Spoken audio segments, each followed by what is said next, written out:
March 17, 2024.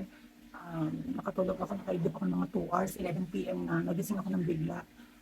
Nanaginip ako na kasama ko si Sandro, patawid daw ako, pero nung nakatawid ako, hindi nakasunod ang anak ko. Sumakay daw siya sa isang truck.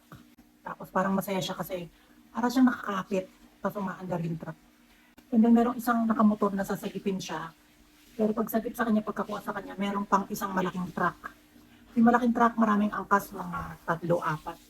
E din unti-unti, inahabol ko yung truck na makakasagasa sa kanila kasi umilalim na silang dalawa. Pero hindi ako nakikita. Parang sobrang, ano ko na, sobrang lungkot ko na. So, sure na kung may nangyari dun sa dalawa. Kasi yung truck, pinipilit umahon. Pero may nakadagan sa ilalim. Hindi nila alam na meron na silang nasasagasaan. Bigla ako nagising. Anong ibig sabihin? Sa mga panahon ngayon or mga ilang oras pa, nasa highway, merong masasagasaan na bata.